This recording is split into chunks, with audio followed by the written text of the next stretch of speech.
I forget that happens. Oh, and I've got a magnet on now, so like,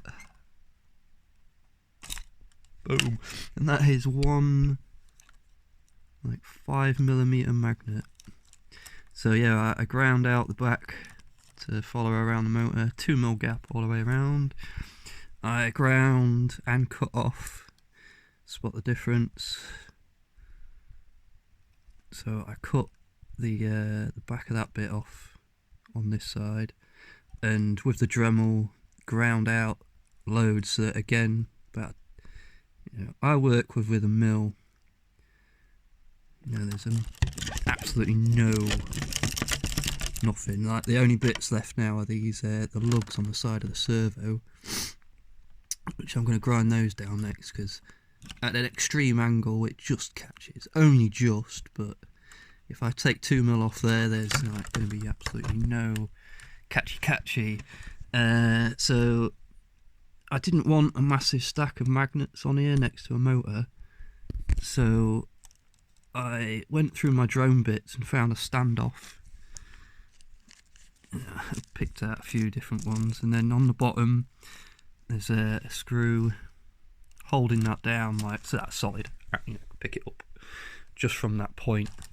The magnet is just super glued on the top, but I put super glue inside, put it down, held it there, let that go off, and then put super glue around it, so it was like double tap.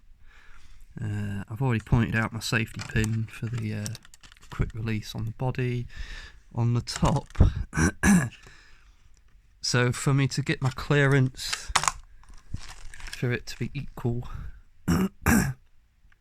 I had to add two sticky pads before putting this metal plate on, and then I've used some hot glue just to, like, because it was sliding around like this on the magnet, I put just a boundary, or like a locating point, so I can just drop it and it only goes like, a mil or two each side. Like I said, I work within a mil, push 2 maximum, but that one little magnet is strong enough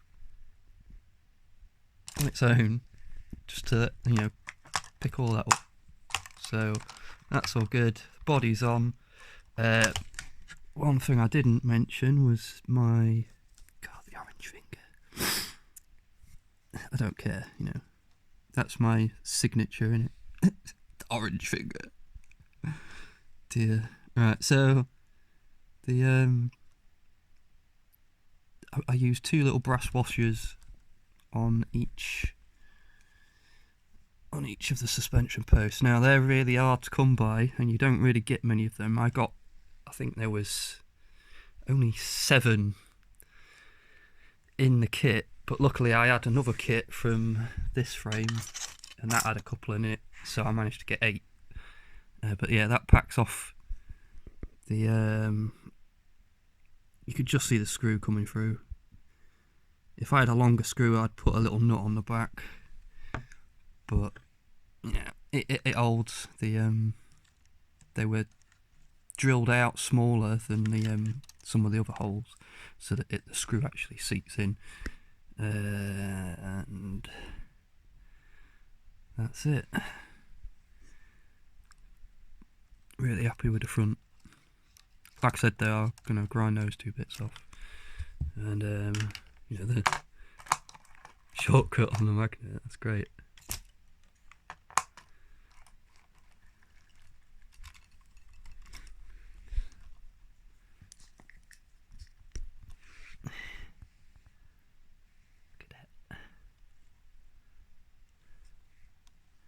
I don't know if I've mentioned my base plate. It's a widened one with skids, side skirts, whatever, and then I've put 2 extra sidebars. It's like 60 grams just in that area. Brass links, brass axles, brass extendy bits, the brass hubs on the wheels, brass servo mount. Something I did notice though, that this is a ES08 MD2, and I have one in this and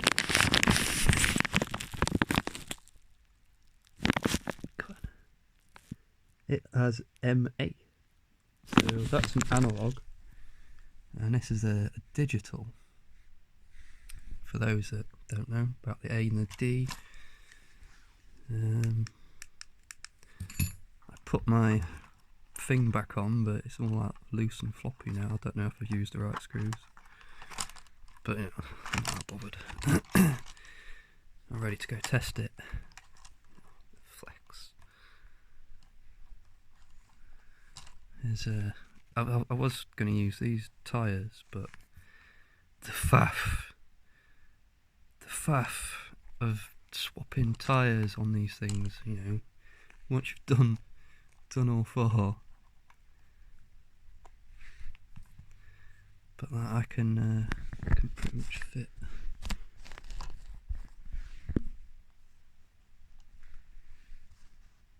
Still on the floor.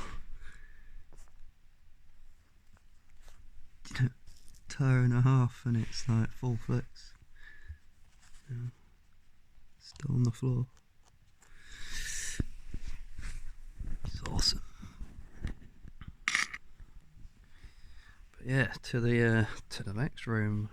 Go and have a test.